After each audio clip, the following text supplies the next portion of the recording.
Okay, so etiquette's an interesting one because actually, just because you're in a digital environment doesn't mean the rules on etiquette have changed, in my view.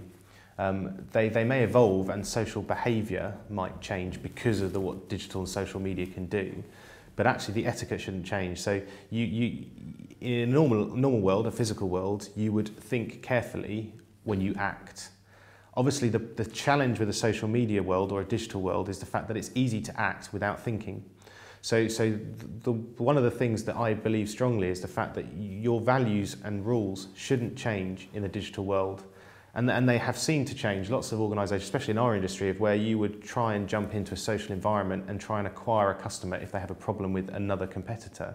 That kind of stuff, maybe on face value incrementally, is fine in the end. Maybe they get the sale and all the metrics go up to the business and they go, fantastic, it's a great initiative.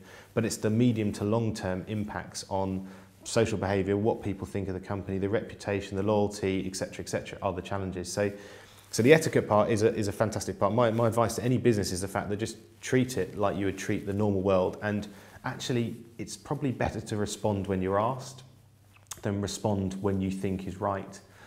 Because at the end of the day, these environments are consumer environments and not business environments, even though I think there's probably a blurring that we try and create. From a privacy perspective, there's a whole host of things around this, which is fascinating in terms of, I mean, it's been talked about for probably the last few years about privacy of social media and networks and how much information do they capture. So from a business perspective, I think we've all got to be very much aware of the fact that actually Facebook is a business as well. And the fact is that whatever we do with Facebook, they are a competing business, and you never know, one day they might try and acquire us. But outside of that, from a consumer side, is the example I would give, and recently in the last few days, about the Netflix example, where you sign up to Netflix, you use your Facebook Connect password, and the first thing you see when you go and look at your own films is a picture of a friend of yours who's now not a friend. He was at the time, but you now regret it, and you can see the films he's watching. Now, actually, it could work and it could be brilliant if they're a trusted friend and that you trust the films they want. But that's starting to become a little bit, whoa, I didn't expect that.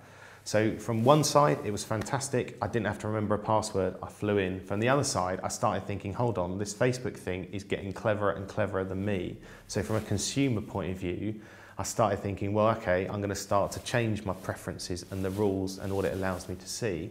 And from a business point of view, actually, it's made me think, well, do I want to go with Netflix? Because the point is, now how much do they know? And it made me think.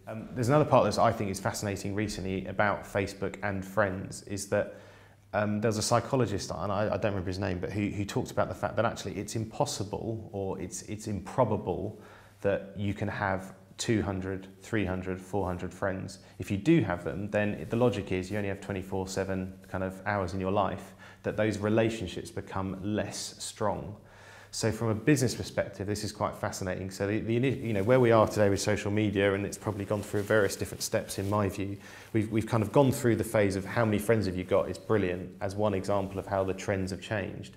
But from a business side of view, the value then of all those friends theoretically will be evolving. It could be increasing or potentially decreasing. So actually the amount of effort we put into those environments, if a user, a consumer starts to go, actually I'm going to reduce the number of friends down, imagine to 16, then from a business point of view, what does that mean again? So the whole relationship, and it's not directly privacy, but it's very much about how our behaviour and the behaviour of the social media networks will keep evolving, and actually will it evolve together or start to evolve so actually consumers and social media start to part, or it becomes a different way of working.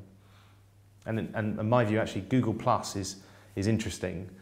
It may not be as popular, but actually from a functional perspective, it offers some very clear controls and tools to actually make relationships work.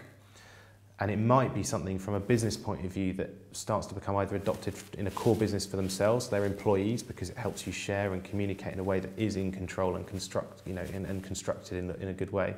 But actually maybe it's what consumer behaviour will start to adopt as time goes on, because they can see exactly what they're getting, when they're getting it, and they know how to control their privacy settings.